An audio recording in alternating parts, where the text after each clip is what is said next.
ತುಳಸಿಯವರೇ, ನೀವೇನಿಲ್ಲಿ? ಸದಾ ಹೇಳ್ದ ಬೆಳಿಗ್ಗೆ ಒಂದಷ್ಟು ಜನ ಹೆಂಗಸರು ಸೆಟ್ಟಿಗೆ ಬರಬೇಕು ಅಂತ ಒತ್ತಾಯ ಮಾಡ್ತಿದ್ದಾರೆ ಅಂತ. ನೀವೇನಾ? ಸರ್, ನಾನೇ ಕಾಲ್ ಮಾಡಿದ್ದು. ಇವರೆಲ್ಲ ನನ್ನ ಫ್ರೆಂಡ್ಸು.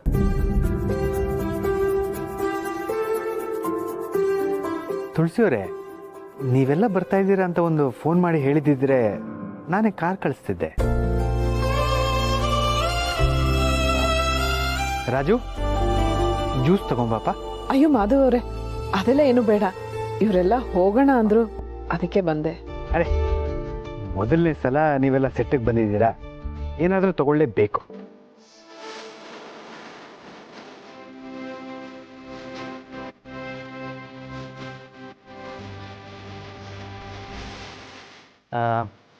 ನೀವೆಲ್ಲ ಆರಾಮಾಗಿ ಕೂತ್ಕೊಂಡು ಶೂಟಿಂಗ್ ನೋಡಿ, ಆಮೇಲೆ ಬಂದು ಏನು ಎತ್ತ ಅಂತ ಎಲ್ಲ ಎಕ್ಸ್ಪ್ಲೇನ್ ಮಾಡ್ತೀನಿ. ಸದ್ಯ ತುಳಸಿ ಅವಳಿದ್ದಕ್ಕೆ ನಾವು ಶೂಟಿಂಗ್ ಬರೋಗಾಯ್ತು. ಮಾಧವ್ ಸರ್ ಹಾಗೂ ತುಳಸಿ ತುಂಬಾ ಕ್ಲೋಸ್ ಅನ್ಸುತ್ತೆ. ತುಳಸಿ ಯಾರಿಗೂ ಇಷ್ಟ ಆಗಲ್ಲ ಹೇಳಿ? ಅವಳು ಒಳ್ಳೆ ಗುಣದಿಂದ ಎಲ್ರಿಗೂ ಬೇಗ ಕ್ಲೋಸ್ ಆಗ್ತಾಳೆ. ನಿಜ, ಇವರಿಂದಾನೇ ನಮ್ಗೆ ಇವತ್ತು ಸ್ಪೆಷಲ್ ಟ್ರೀಟ್ಮೆಂಟ್ ಸಿಗ್ತಾ ಇದೆ.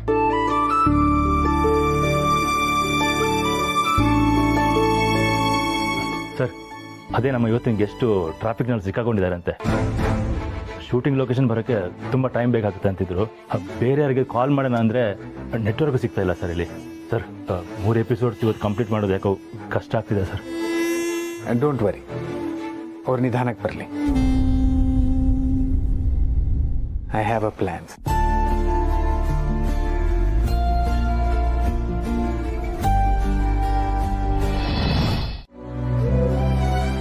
ಹೇಳು ಸಿರಿ, ಯಾಕೆ ಕಿದ್ದಕ್ಕಿದ್ದಾಗೆ ಸೀರಿಯಸ್ ಆಗಿದ್ಯಾ? ಮನೇಲೇನಾದ್ರೂ ಪ್ರಾಬ್ಲಮ್ಮಾ? ಇಲ್ಲಪ್ಪ, ನಮ್ಮನೇಲೆಲ್ಲ ಹೇಗಿರ್ತಾರೆ ಅಂತ ನೆನ್ನೆ ನೀನೇ ನೋಡಿದ್ಯಲ್ಲ. ಮತ್ತೆ ಯಾಕೆ ಹೀಗಿದ್ಯಾ? ಈಗ ಡಾಕ್ಟರ್ ಹತ್ರ ಮಾತಾಡೋದ್ಮೇಲೆ ಮನ್ಸಿಗೆ ಯಾಕೋ ಒಂಥರ ಅನ್ನಿಸ್ತದೆ.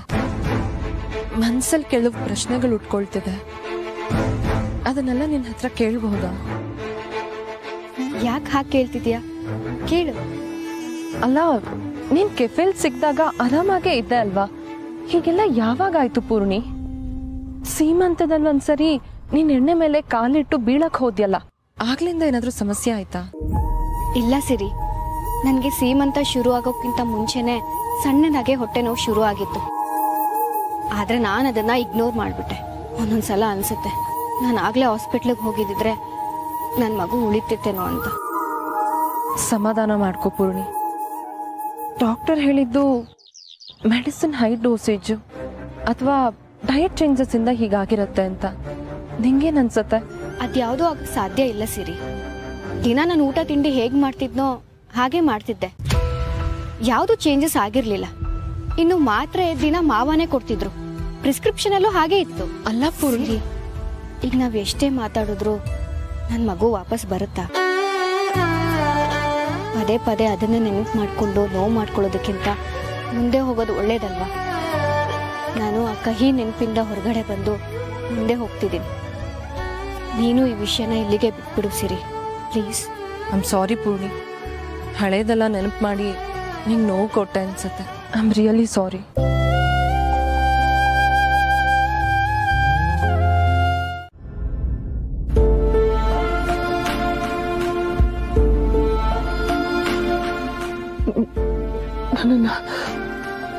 ಕ್ಷಮಿಸಿ ಮಾಧವ್ ಅವರೇ.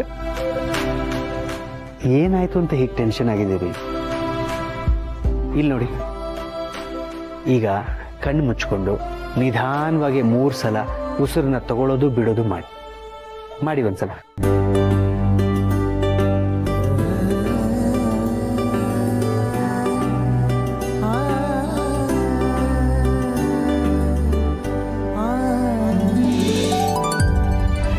ನನ್ನನ್ನು ನಂಬ್ಕೊಂಡು ಅತಿಥಿಯಾಗಿ ಕರೆದ್ರಿ, ಆದ್ರೆ ನನಗೂ ಒಂದು ಮಾತು ಆಡಕ್ಕಾಗ್ಲಿಲ್ಲ.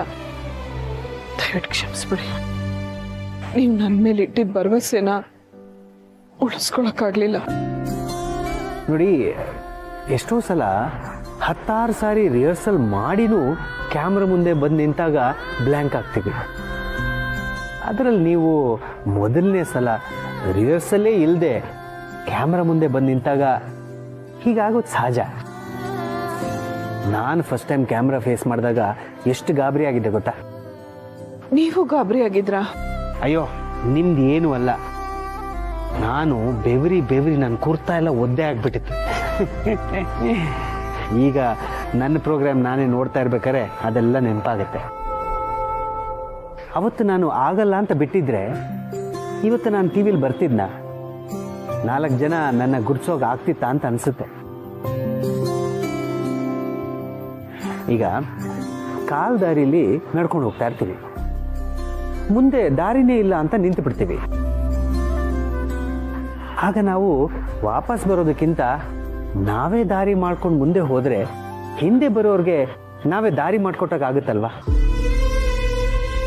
ಆ ಖುಷಿ ನಮಗಿರುತ್ತಲ್ವ. ನಿಮ್ಮ ಮಾತು ನನಗೆ ಅರ್ಥ ಆಗ್ತಾ ಇದೆ, ಆದರೆ ಇದು ನನ್ನ ಕೈಲಿ ಆಗತ್ತೆ ಅಂತ ನಂಗೆ ಅನ್ನಿಸ್ತಾ ಇಲ್ಲ. ಪ್ರಯತ್ನ ಪಡಿ, ಕೊನೆ ಪ್ರಯತ್ನ ಅಂತ ತಿಳ್ಕೊಳ್ಳಿ. ಆದರೂ ನಿಮ್ಮ ಕೈಲಿ ಆಗಲಿಲ್ಲ ಅಂದರೆ ನಾನು ಡ್ರೈವರ್ಗೆ ಹೇಳಿ ನಿಮಗೆ ಮನೆಗೆ ಡ್ರಾಪ್ ಮಾಡಿಸ್ತೀನಿ, ಓಕೆನಾ?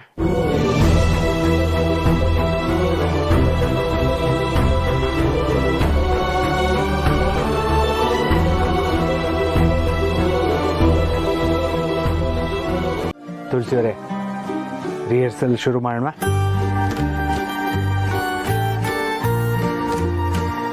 ಒಗ್ಗರಣೆ ಡಬ್ಬಿ ಕಾರ್ಯಕ್ರಮಕ್ಕೆ ನಿಮಗೆಲ್ಲ ಆತ್ಮೀಯ ಸ್ವಾಗತ.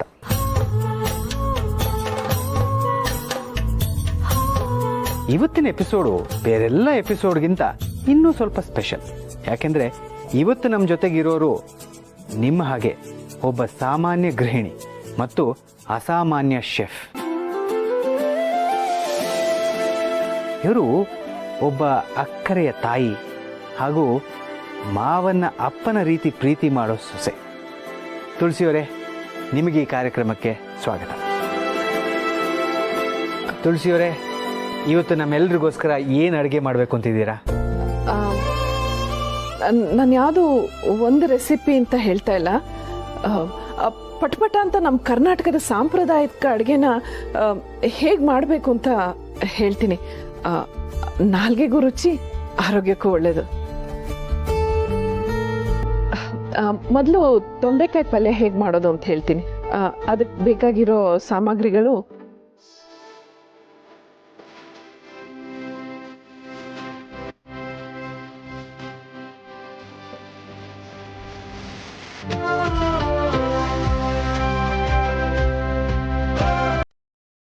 Nice, they have A great chemistry. ಇಲ್ಲಿವರೆಗೂ ಬಂದಿರೋ ಗೆಸ್ಟ್ಗಳಲ್ಲಿ ಯಾವ ಗೆಸ್ಟು ಮಾಧವ್ ಸರ್ ಜೊತೆ ಇಷ್ಟು ಜೆಲ್ಲಾಗಿದ್ದು ನಾನು ನೋಡೇ. ಎಸ್ ಸರ್, ಈ ಎಪಿಸೋಡ್ ಸಕ್ಕತ್ತಾಗಲಿಕ್ಕಾಗುತ್ತೆ. ಎಸ್,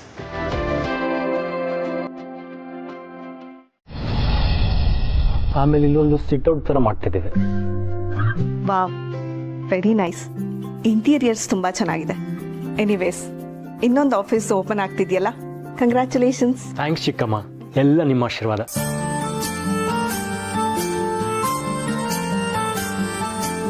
ಭಾವ, ಶೂಟಿಂಗ್ ಹೇಗಾಯ್ತು? ತುಂಬ ಚೆನ್ನಾಗಾಯ್ತು ಶಾರ್ವರಿ.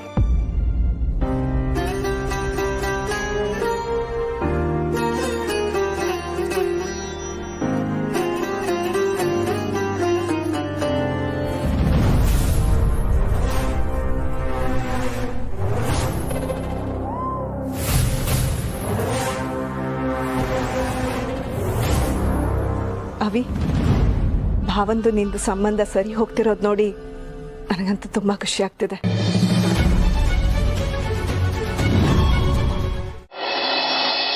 ಓ, ಇಡೀ ದಿನ ಶೂಟಿಂಗ್ ಇತ್ತು.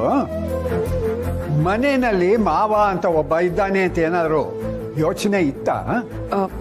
ಅದು ಮಾವ, ಇವತ್ತು ಶೂಟಿಂಗ್ನಲ್ಲಿ ತುಳಸಿಯವರೇ, ಇದೊಂದು ಅವತಾರ ಬಂತು. ಮಾ ನಂದಿನಿ, ನಿಮ್ಗೊಂದು ಖುಷಿ ವಿಚಾರ ಹೇಳಕ್ ಬಂದೆ. ಎಲ್ರು ಹೊಗಳ್ತಾ ಇದ್ದಾರಂತ ನಿಮ್ಗೆ ಕೋಪ ಜಾಸ್ತಿ ಆಗಿತ್ತಲ್ವಾ? ಇವಾಗಿದೆ ನಿಮಗೆ ಮಾರಿ ಹಬ್ಬ. ಏನ್ ನಂದಿನಿ? ಇವತ್ತು ಶೂಟಿಂಗ್ ಹೋಗಿದ್ವಲ್ಲ, ಅಲ್ಲಿ ಅಸೋಸಿಯೇಟ್ ನಂಬರ್ ತಗೊಂಡ್ ಬಂದಿದ್ದೆ. ನಿಮ್ ಎಪಿಸೋಡ್ ಟಿವಿಲಿ ಯಾವಾಗ ಬರುತ್ತೆ ಅಂತ ಕೇಳಕ್ಕೆ. ನಾಳೆನೆ ಬರುತ್ತಂತೆ.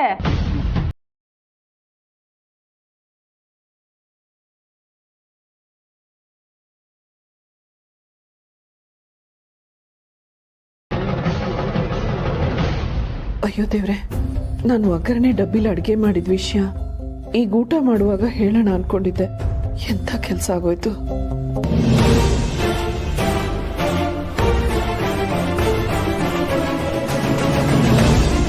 ತುಳಸಿ ಏನ್ ಹೇಳ್ತಿದ್ದಾಳೆ ಇವಳು? ನೀನು ಟಿವಿಲ್ ಬರ್ತಾ ಇದ್ದೀಯಾ?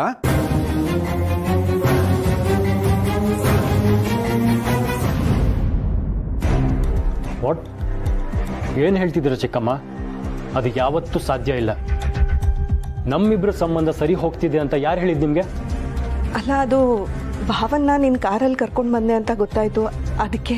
ಚಿಕ್ಕಮ್ಮ, ಪೂರ್ಣಿ ರಿಕ್ವೆಸ್ಟ್ ಮಾಡೋದಕ್ಕೆ ನಾನು ಒಪ್ಕೊಂಡೆ. ತಾತ, ಶೂಟಿಂಗಿಗೆ ಫಿಕ್ಸ್ ಆಗಿದ್ದ ಗೆಸ್ಟು ಬರೋಕ್ಕಾಗಲಿಲ್ಲ ಅಂತ ಸಮಸ್ಯೆ ಆಗಿದೆ ಅಂತ ಅಮ್ಮಂಗೆ ಮಾಧವ್ ಸರು ನೀವೇ ಗೆಸ್ಟಾಗಿ ಬನ್ನಿ ಅಂತ ಕರೆದಿದ್ದಾರೆ. ಇದ್ರಲ್ಲಿ ತಪ್ಪೇನಿದೆ ತಾತ? ಸೋಗಲಾಡಿ, ನೀನ್ ಸುಮ್ಮನೆ ಇರು. ಗೌರವ ಇರೋ ಮನೆ ಹೆಣ್ಣು ಮಕ್ಕಳು ಯಾರು ಈ ಥರ ಮಾಡೋಲ್ಲ. ದೊಡ್ಡದಾಗೂ ವಹಿಸ್ಕೊಂಡು ಬಂದ್ಬಿಟ್ಲು. ಸಂಪ್ರದಾಯ ಗೊತ್ತಿದ್ರೆ ತಾನೆ.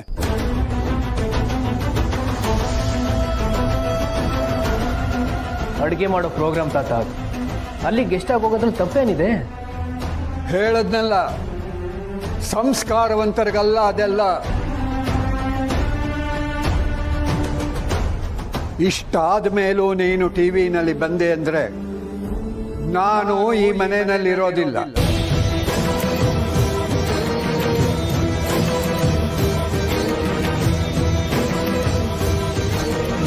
ಅಷ್ಟೇ.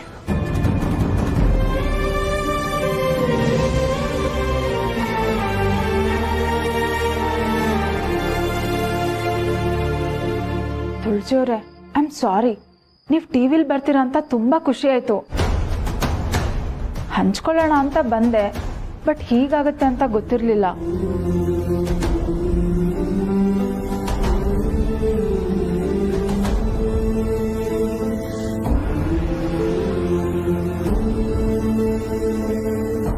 ಹೇಳಿದ್ದಕ್ಕೇನು ಬೇಜಾರಿಲ್ಲ. ನೀವು ಕಷ್ಟಪಟ್ಟು ಶೂಟ್ ಮಾಡಿದ್ರಿ, ಈಗ ಬೇಡ ಅಂದರೆ ನಿಮಗೆ ನೋವಾಗತ್ತೆ ಅಂತ ಬೇಜಾರಲ್ಲಿದ್ದಾರೆ. ಅಯ್ಯೋ, ನಂಗೆ ನೋವಾಗುತ್ತೆ ಅಂತೆಲ್ಲ, ನೊಂದ್ಕೋಬಾರ್ದು ಅಂತ ಹೇಳಿ. ಆದರೆ ಆ ವಿಡಿಯೋ ಮಾಡುವಾಗ ತುಳಸಿಯವರು ಎಷ್ಟು ಶ್ರಮ ಪಟ್ಟರು ಅಂತ ನನಗೆ ಗೊತ್ತು. ಅದು ಪ್ರಸಾರ ಆಗಲಿಲ್ಲ ಅಂದರೆ ಅವರು ಪಟ್ಟ ಶ್ರಮಕ್ಕೆ ಬೆಲೆ ಇಲ್ದಂಗೆ ಆಗುತ್ತೆ. ಅದಕ್ಕೆ ನಿಮ್ಮ ತಾತನ ಹತ್ರ, ಐ ಮೀನ್ ದತ್ತ ಅವ್ರ ಹತ್ರ ನಾನು ಮಾತಾಡ್ತೀನಿ.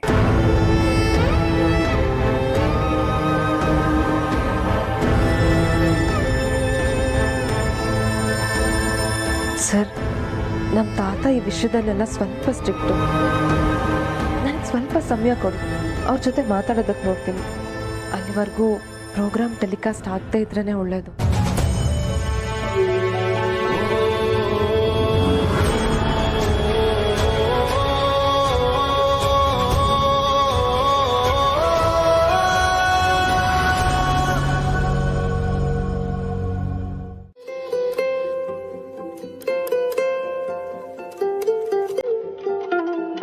ತಾತ, ಕಷಾಯ.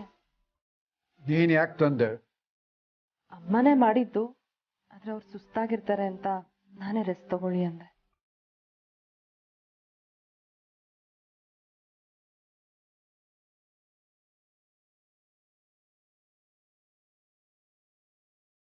ತಾತ, ನಿಮಗ್ ಬುದ್ಧಿ ಹೇಳೋಷ್ಟು ನಾನು ದೊಡ್ಡೋಳಲ್ಲ. ನೀವ್ ಹೇಳೋದು ನಿಮ್ಮ ಮಟ್ಟಿಗೆ ಸರಿನೇ ಇರಬಹುದು, ಆದ್ರೆ ಅಮ್ಮನ ಬಗ್ಗೆ ಯೋಚನೆ ಮಾಡಿದಾಗ ಬೇಜಾರಾಗತ್ತೆ ತಾತ.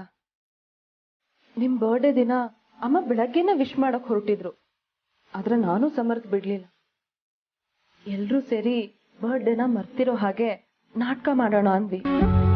ನಾವೆಷ್ಟು ಹೇಳಿದ್ರು ಅಮ್ಮ ಒಪ್ಕೊಳಕ್ ರೆಡಿನೇ ಇರ್ಲಿಲ್ಲ. ಯಾಕೆ ಗೊತ್ತಾ, ಅಷ್ಟು ಹೊತ್ತು ನಿಮ್ ಮನಸ್ಸು ನೋಯಿಸ್ಬೇಕಲ್ಲ ಅಂತ.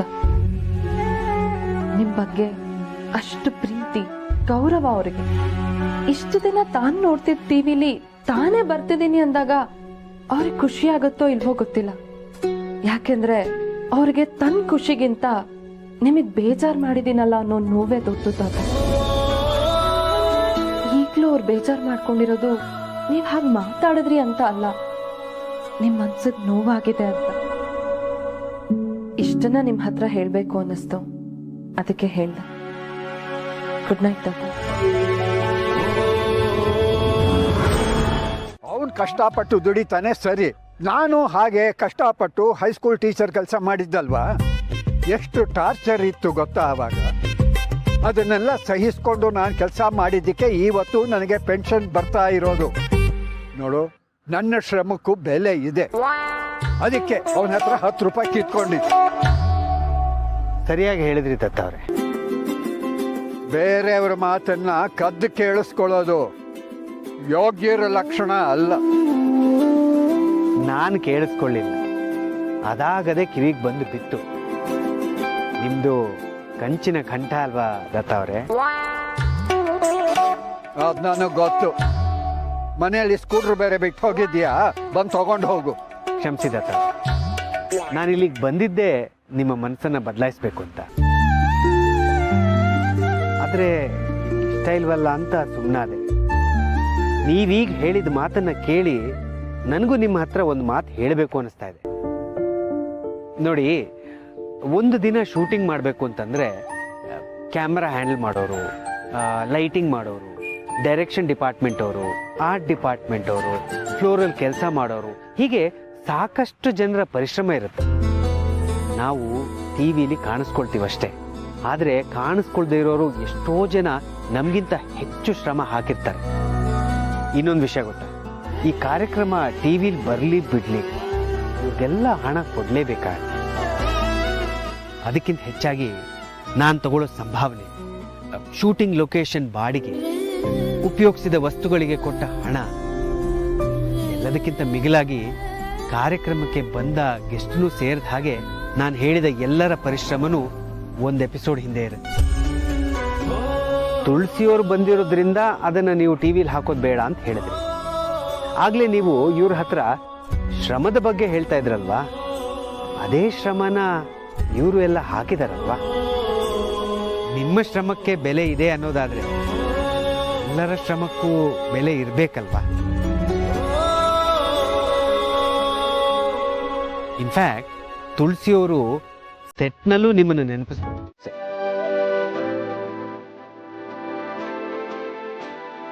ತುಳಸಿಯವರೇ, ನಿಮಗೆ ಈ ಕಾರ್ಯಕ್ರಮಕ್ಕೆ ಸ್ವಾಗತ. ಇವತ್ತು ನಮ್ಮೆಲ್ರಿಗೋಸ್ಕರ ಏನು ಅಡುಗೆ ಮಾಡಬೇಕು ಅಂತಿದ್ದೀರಾ?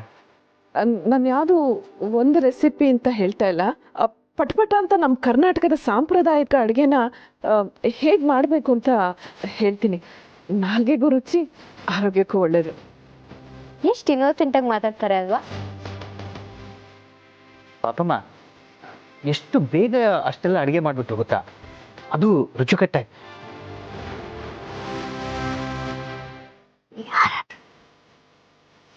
ಮಾವ ಮನೆಗೆ ವಾಪಸ್ ಬರೋ ಹಾಗೆ ಮಾಡಿದ್ದು ಇವರೇ ಪಾಪಮ್ಮ. ಮೊದಲು ತುಂಬ ಗಾಬರಿ ಆಗ್ಬಿಟ್ರು, ಕ್ಯಾಮ್ರಾ ಫೇಸ್ ಮಾಡ್ತಿರೋದೇ ಫಸ್ಟ್ ಟೈಮ್ ಅಂತೆ. ಆದರೆ ಆಮೇಲೆ ನೋಡಿ ಎಷ್ಟು ಚೆನ್ನಾಗಿ ಮಾತಾಡಿದ್ರು ಅಂತ. ಮೊದಲು ತೊಂಡೆಕಾಯಿ ಪಲ್ಯ ಹೇಗೆ ಮಾಡೋದು ಅಂತ ಹೇಳ್ತೀನಿ. ಅದಕ್ಕೆ ಬೇಕಾಗಿರೋ ಸಾಮಗ್ರಿಗಳು: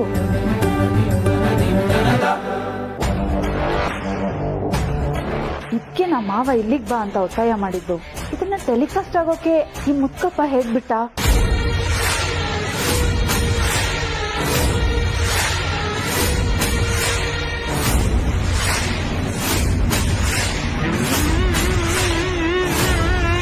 ಊಟ ಆಯ್ತಾ ಮಾಧವ್ ಅವರೇ? ಆಯ್ತು ತುಳಸಿಯವರೇ, ನನ್ನ ತಮ್ಮನ ಹತ್ರ ಮಾತಾಡ್ತಾ ಇದ್ದೆ. ಓ ಹೌದಾ? ನಾನು ಆಮೇಲೆ ಮಾಡ್ಲಾ? ಇಲ್ಲ ಇಲ್ಲ, ಪರವಾಗಿಲ್ಲ. ನಿಜ ಹೇಳಬೇಕು ಅಂದರೆ ನಾಳೆ ನಾನೇ ನಿಮ್ಗೆ ಫೋನ್ ಮಾಡಬೇಕು ಅಂತಿದ್ದೆ. ಕಾರ್ಯಕ್ರಮ ನೋಡಿ ಖುಷಿ ಆಯ್ತು. ತುಂಬ ನ್ಯಾಚುರಲ್ ಆಗಿ ಮಾತಾಡಿದ್ದೀವಿ. ನೋಡಿದ್ರ ನೀವು? ಅದೇ ವಿಷಯಕ್ಕೆ ಫೋನ್ ಮಾಡಿದೆ. ಮಾವನವ್ರನ್ನ ನೀವೇ ಒಪ್ಸಿದ್ರಿ ಅಂತ ಗೊತ್ತಾಯ್ತು. ಕ್ಷಮಿಸಿ, ನನ್ನಿಂದ ನಿಮಗೆ ತೊಂದರೆ ಆಯ್ತು. ಮಾವನವ್ರನ್ನ ಒಪ್ಸೋದು ಅಂದರೆ ಅದು ಸುಲಭ ಅಲ್ಲ. ನಿಜ ಹೇಳ, ನನಗೆ ನಿಮ್ಮ ಮಾವನವ್ರ ಹತ್ರ ಮಾತಾಡೋದು ಅಂದರೆ ತುಂಬ ಇಷ್ಟ. ಸಂಪ್ರದಾಯದಲ್ಲಿ ಬೆಳೆದವರು, ಅವ್ರ ಲೆಕ್ಕದಲ್ಲಿ ಅವ್ರು ಸರಿ. ಆದರೂ ನನ್ನ ಮಾತು ಕೇಳಿ ಅದಕ್ಕೆ ಬೆಲೆ ಕೊಟ್ಟು ಅವ್ರ ಮನಸ್ಸು ಬದಲಾಯಿಸ್ಕೊಂಡ್ರಲ್ಲ, ಅದು ದೊಡ್ಡ ಗುಣ. ಹೌದು, ನಮ್ಮ ಮಾವ ಹಾಗೇನೆ. ಹೊರಟು ಅಂತ ಅನ್ನಿಸ್ತಾರೆ, ಆದ್ರೆ ತುಂಬಾ ಒಳ್ಳೆ ಮನ್ಸು. ನಿಜ. ಅದು ಸರಿ, ನಿಮ್ಮ ಮಾವನವ್ರ ಬಗ್ಗೆನೇ ಮಾತಾಡ್ತಾ ಇದ್ದೀರಲ್ಲ, ಕಾರ್ಯಕ್ರಮ ನೋಡಿ ನಿಮ್ಗೇನ್ ಅನಿಸ್ತು ಅಂತ ಹೇಳಲೇ ಇಲ್ಲ. ಇದೆಲ್ಲ ನಿಜಾನ ಅಂತ ಇನ್ನೂ ನನಗೆ ನಂಬಕ್ಕೆ ಆಗ್ತಾ ಇಲ್ಲ. ಈ ರೀತಿ ನನ್ನನ್ನ ನಾನೇ ಟಿವಿಲಿ ನೋಡ್ಕೊಳ್ಳೋದಕ್ಕೆ ಸಂಕೋಚ ಆಯ್ತು. ನಾನೆಲ್ಲೋ ತಪ್ಪು ಮಾತಾಡ್ಬಿಡ್ತೀನೇನೋ ಅಂತ ಭಯ ಆಗ್ತಾ ಇತ್ತು. ಆದ್ರೆ ಕೊನೆಲೊಂಥರ ಖುಷಿ ಆಯ್ತು. ಖುಷಿ ಆಯ್ತಲ್ವಾ? ಸಲ ನಮಗೆ ಯಾವ್ದು ಖುಷಿ ಕೊಡುತ್ತೆ ಅನ್ನೋದನ್ನೇ ಮರೆತು ಬಿಟ್ಟಿರ್ತೀವಿ. ಇಂಥದ್ದೆಲ್ಲ ಅದನ್ನ ನೆನ್ಸುತ್ತೆ. ಇದಕ್ಕೆಲ್ಲ ಕಾರಣ ನೀವು. ನನ್ ಕೈಲಿ ಆಗಲ್ಲ ಅಂತ ವಾಪಸ್ ಹೊಟ್ಟೋದೋಳ್ನ ನಿಮ್ ಹತ್ರ ಆಗತ್ತೆ ಅಂತ ಪ್ರೋತ್ಸಾಹ ಕೊಟ್ಟು ಇನ್ನೊಂದು ಅವಕಾಶ ಕೊಟ್ರಲ್ಲ, ನಾನ್ ನಿಮಗ್ ಧನ್ಯವಾದ ಹೇಳ್ಬೇಕು. ಅವತ್ ನೀವೇ ಹೇಳಿದ್ರಲ್ಲ, ಫ್ರೆಂಡ್ಶಿಪ್ ಅಲ್ಲಿ no sorry no thank you.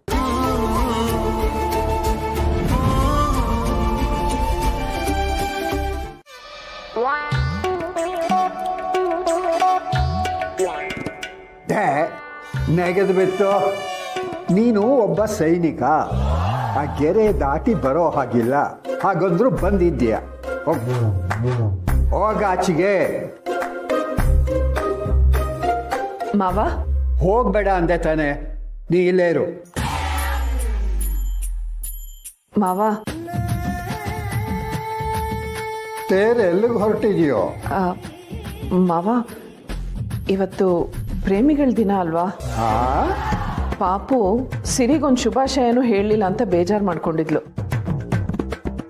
ಅದಕ್ಕೆ ಪಾಪುಗೆ ತುಂಬಾ ಕೆಲಸ, ಅದಕ್ಕೆ ನಾನೇ ಆಚೆ ಹೋಗಿ ಸಿರಿಗೊಂದು ಉಡುಗೊರೆ ತಗೊಂಬರ್ತೀನಿ.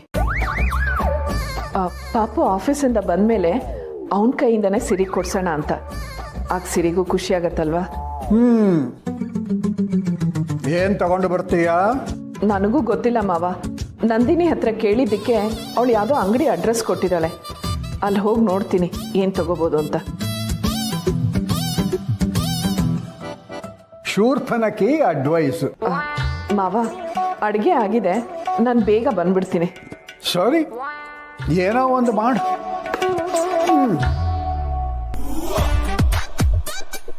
ತುಳಸಿ ನಿಂತ್ಕೋ. ನನಗೆ ಈ ಪ್ರೇಮಿಗಳ ದಿನ ಮತ್ತೊಂದು ಅಂತಂದರೆ ಇಷ್ಟ ಆಗೋದಿಲ್ಲ. ಆದರೆ ಮಕ್ಕಳು ಖುಷಿ ಪಡ್ತಾರೆ ಅಂತಂದರೆ ಅವ್ರಿಗೇನು ಬೇಕೋ ಅವ್ರನ್ನ ಕೊಡಿಸು. ಸಾರಿ, ನಿಮಗೆ ಕಂಫರ್ಟಬಲ್ ಅನ್ನಿಸ್ತಿಲ್ವೇನೋ? ಪರವಾಗಿಲ್ಲ. ಪಾಪು ಜೊತೆ ಬಿಟ್ಟು ಈ ರೀತಿ ಹೊರಗೆ ಬಂದು ನಮ್ಗೆ ಅಭ್ಯಾಸ ಇರಲಿಲ್ಲ. ಹಾಗಾದರೆ ನಿಮ್ಮ ಪುಟ್ಟ ಪ್ರಪಂಚ ಈಗ ದೊಡ್ಡದಾಗ್ತಿದೆ. ನಮ್ಮ ಕೆಫೆಗೆ ಬಂದ್ರಿ, ಪೆಟ್ಟಿ ಅಂಗಡಿಯಲ್ಲಿ ಟೀ ಕುಡಿದ್ರಿ, ಶೂಟಿಂಗ್ ಬಂದ್ರಿ, ಗಿಫ್ಟ್ ಶಾಪು, ಈಗ ಈ ಹೋಟ್ಲಲ್ಲಿ ಕಾಫಿ. ಒಳ್ಳೆ ವಿಷಯ. ಕೆಲವೊಂದ್ಸಲ ಯಾವ ಪುಸ್ತಕದಲ್ಲೂ ಬರೀದೇ ಇರೋದು, ಯಾವ ಟಿ ವಿನಲ್ಲೂ ಹೇಳದೇ ಇರೋದು 4 ಜನರ ಜೊತೆ ಒಡನಾಡಿದ್ರೆ ಗೊತ್ತಾಗತ್ತೆ, ಮನಸ್ಸಿಗೆ ನೆಮ್ಮದಿನೂ ಇರುತ್ತೆ. ಬೇರೆ ತಿಂಡಿ ಏನಾದ್ರು ತಗೊಳ್ತೀರಾ? ಇಲ್ಲ ಬೇಡ, ನಂದಾಯ್ತು ಕಾಫಿ. Okay, 2 coffee. ಸಕ್ಕರೆ ಕಮ್ಮಿ.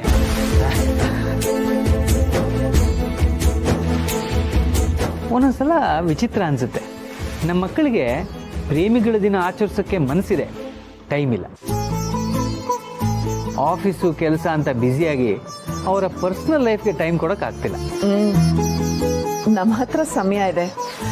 ಒಂದೊಂದ್ಸಲ ಅನ್ಕೋತೀನಿ, ನನ್ನ ಹತ್ರ ಇರೋ ಸಮಯನ ನನ್ನ ಮಕ್ಳಿಗೆ ಕೊಡೋಕೆ ಬರೋ ಹಾಗಿದ್ದಿದ್ರೆ ನಾನು ಕೊಟ್ಬಿಡ್ತಾ ಇದ್ದೆ ಅಂತ.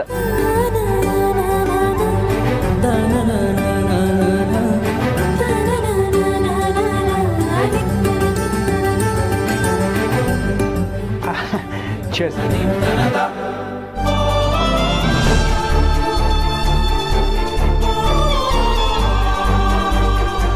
ನೀವು ಅಂದ್ಕೊಂಡಾಗೆ ಅವರಿಗೆ ಟೈಮ್ ಕೊಡೋದಕ್ಕಾಗೋದಿಲ್ಲ. ಆದರೆ ನಾವು ನಮ್ಮ ಟೈಮನ್ನು ಯೂಸ್ ಮಾಡಿಕೊಂಡು ಅವರಿಗೋಸ್ಕರ ಏನಾದರೂ ಮಾಡ್ಬೋದಲ್ವಾ? ಅಂದರೆ ಅವರಿಗೋಸ್ಕರ ವ್ಯಾಲೆಂಟೈನ್ಸ್ ಡೇ ಸರ್ಪ್ರೈಸ್ ಅಂತ ಏನಾದರೂ ಮಾಡಿದ್ರೆ ಹೇಗಿರುತ್ತೆ?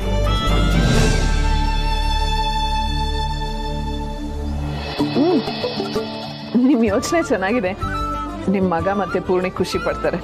ಬರೀ ಅವರಿಬ್ಬರೇ ಅಲ್ಲ, ಸಿರಿ ಸಮರ್ಥ್ ಕೂಡ. ಸಿರಿ ಮತ್ತೆ ಪಾಪುನ? ಹ್ಞೂ, ಹೇಗಿದ್ರು ಪೂರ್ಣಿ ಸಿರಿ ಫ್ರೆಂಡ್ಸು. ಅವಿಗೂ ಸಮರ್ಥ್ಗೂ ಪರಿಚಯ ಅಂದಮೇಲೆ ಅವ್ರೆಲ್ಲರನ್ನೂ ಒಟ್ಟಿಗೆ ಸೇರಿಸಿ ಒಂದು ಸರ್ಪ್ರೈಸ್ ಡಿನ್ನರ್ ಪಾರ್ಟಿ ಮಾಡೋಣ. ನಿಮ್ಗೆ ಯಾಕೆ ತೊಂದರೆನಾ? ಮಕ್ಕಳಿಗೆ ಸರ್ಪ್ರೈಸ್ ಕೊಟ್ಟು ಅವ್ರು ಖುಷಿ ಪಡೋದನ್ನ ನೋಡೋದಕ್ಕೆ ತೊಂದರೆ ಅಂತಾರ? ಸಂಭ್ರಮ ಅಂತಾರೆ.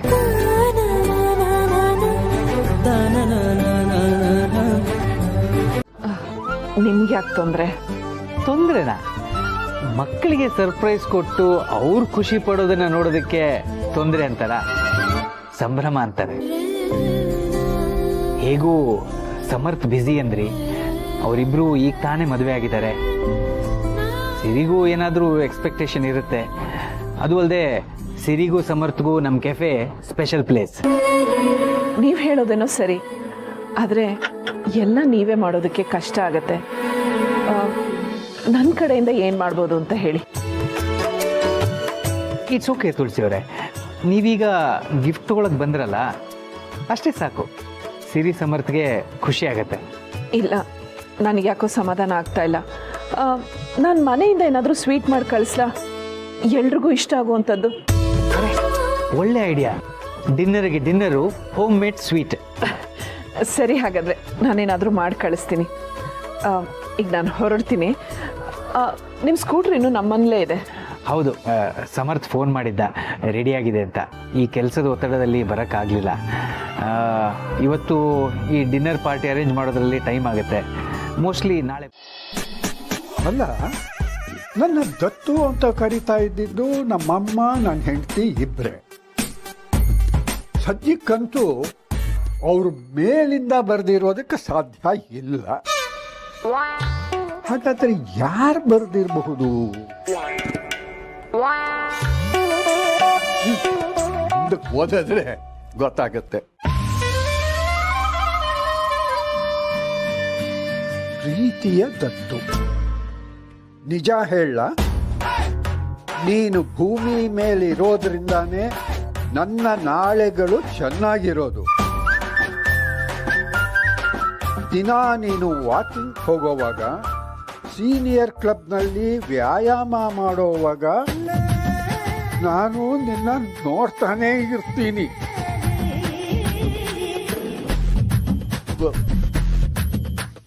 ಈ ವಯಸ್ಸಿನಲ್ಲೂ ಎಷ್ಟು ಗಟ್ಟಿ ಮುಟ್ಟಾಕಿದ್ದೀಯಾ ರತಣ. ರಾತ್ರಿ 7 ಗಂಟೆಗೆ ನಿನಗೋಸ್ಕರ ಪಾರ್ಕಲ್ಲಿ ಕಾಯ್ತಾ ಇರ್ತೇನೆ ರತಣ.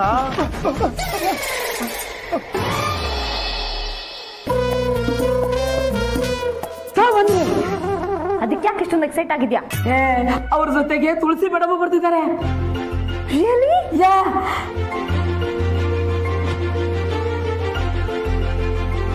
Good morning sir. Good morning ma'am. Good morning. Bag ಕೊಡಿ ಮೇಡಮ್, ಇಲ್ಲೇ ಇಟ್ಟಿರ್ತೀನಿ, ನೀವು ಹೋಗ್ಬೇಕಾದ್ರೆ ಕೊಡ್ತೀನಿ. ಕೊಡಿ, ಅದು ಕೊಡಿ. ಡೆಕೋರೇಷನ್ಸ್ಗೆ ಏನೆಲ್ಲ ಬೇಕೋ ಅದೆಲ್ಲ ಪರ್ಚೇಸ್ ಮಾಡಿಬಿಡೋಣ ಮ್ಯಾಗಿ. ಆಮೇಲೆ ರಾತ್ರಿ ಪಬ್ಲಿಕ್ಗೆ ಕೆಫೆ ಕ್ಲೋಸ್ ಅಂತ ಬೋರ್ಡ್ ಹಾಕಬೇಕು. ಇಲ್ಲಾಂದರೆ ಬಂದಿರೋ ಕಸ್ಟಮರ್ಸ್ನೆಲ್ಲ ಆಚೆ ಕಳಿಸ್ಬೇಕಾಗತ್ತೆ. ಎಸ್ ಸರ್, ಎಲ್ಲ ರೆಡಿ ಮಾಡಿಸಿದ್ದೀನಿ. ಸರ್, ನೀವು ಈಗಷ್ಟೇ ಫೋನ್ ಮಾಡಿ ಪ್ರೈವೇಟ್ ಡಿನ್ನರ್ ರಿಸರ್ವೇಷನ್ ಬಗ್ಗೆ ಹೇಳಿದ್ರಿ, ಆದರೆ ಮೆನು ಏನು ಅಂತ ಹೇಳಲೇ ಇಲ್ಲ. ಅದೆಲ್ಲ ಆಮೇಲೆ ಡಿಸೈಡ್ ಮಾಡೋಣ. ಸ್ವೀಟ್ ಒಂದು ತುಳಸಿಯವ್ರು ಮಾಡ್ತಾರೆ, ಅದಕ್ಕೆ ಅವ್ರನ್ನ ಕರ್ಕೊಂಬಂದಿದ್ದೀನಿ. ಅವ್ರಿಗೆ ಮೊದಲು ಕಿಚನ್ ತೋರಿಸ್ಬರ್ತೀನಿ, ಮಿಕ್ಕಿದೆಲ್ಲ ಆಮೇಲೆ ಡಿಸ್ಕಸ್ ಮಾಡೋಣ. Okay sir. ಏನು ಸ್ವೀಟು ಮೇಡಮ್? ಹೆಸರುಬೇಳೆ ಹಲ್ವಾ ಅಂದ್ಕೊಂಡಿದ್ದೀನಿ. ಓ, ನಮ್ಮ ಸಾಬ್ ಫೇವ್ರೆಟ್ ಸ್ವೀಟು. ಓ ಹೌದಾ, ನಂಗೆ ಗೊತ್ತೇ ಇರಲಿಲ್ಲ. ಏನೋ ಮಕ್ಕಳಿಗೆ ಪಾರ್ಟಿ ಕೊಡೋ ನೆಪದಲ್ಲಿ ನನಗಂತೂ ಒಂದು ಒಳ್ಳೆ ಸ್ವೀಟ್ ಸಿಗ್ತಿದೆ. ಬನ್ನಿ, ಕಿಚನ್ ತೋರಿಸ್ತೀನಿ. ಬೆಲ್ಲ. ತುಪ್ಪ ಮೊದಲೇ ಹಾಕ್ತೀರಾ ಆಮೇಲೆ? ಮೊದಲು ಬೇಕು, ಆಮೇಲೂ ಬೇಕು. ಡ್ರೈ ಫ್ರೂಟ್ಸ್ ಯಾವ್ದು ಬೇಕಾಗುತ್ತೆ? ಲೈಟರ್. ಹಾ ಸಾರಿ, ಒಂದು ನಿಮಿಷ.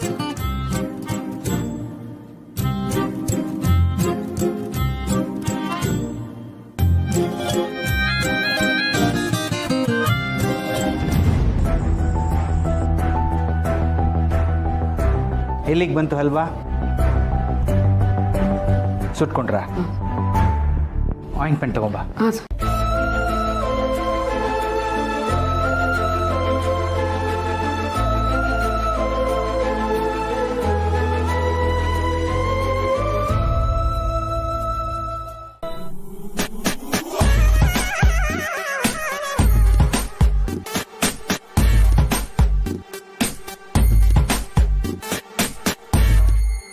ದಿನ ನೀನು ವಾಕಿಂಗ್ ಹೋಗೋವಾಗ, ಸೀನಿಯರ್ ಕ್ಲಬ್ನಲ್ಲಿ ವ್ಯಾಯಾಮ ಮಾಡೋವಾಗ ನಾನು ನಿನ್ನ ನೋಡ್ತಾನೇ ಇರ್ತೀನಿ.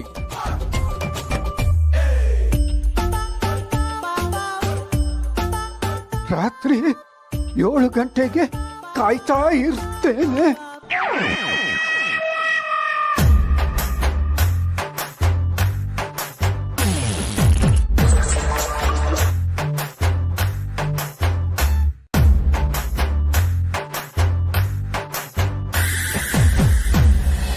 ಟೆನ್ಷನ್ ಆಗ್ತಾ ಇದೆಯಾ? ನೀರು ಕುಡಿತೀರಾ? ಸದಾ ನೀರು ತಗೋ.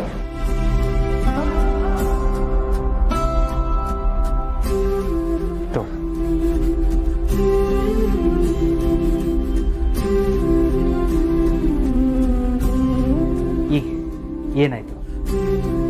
ಅದು ಸದಾ ನೀನು ಮ್ಯಾಗಿಗೆ ಡೆಕೋರೇಷನ್ಗೆ ಹೆಲ್ಪ್ ಮಾಡಿ ಹೋಗು. ಅಲ್ಲ ಸರ್, ಅದು ಮೇಡಮ್ಗೆ ಹೆಲ್ಪು. ನಾನು ಮಾಡ್ತೀನಿ, ನೀನು ಹೋಗು. ಅದು ನಮ್ಮನೆ ಅಡುಗೆ ಮನೆ ಇದ್ರ ಮುಂದೆ ತುಂಬ ಚಿಕ್ಕದು. ಸ್ಟವ್ ಆನ್ ಮಾಡೋಕ್ಕೂ ಗೊತ್ತಾಗ್ಲಿಲ್ಲ. ಗಾಬರಿ ಆಗೋಯ್ತು. ಹೊಸ ಜಾಗ ಅಲ್ವಾ, ಹಾಗಾಗುತ್ತೆ.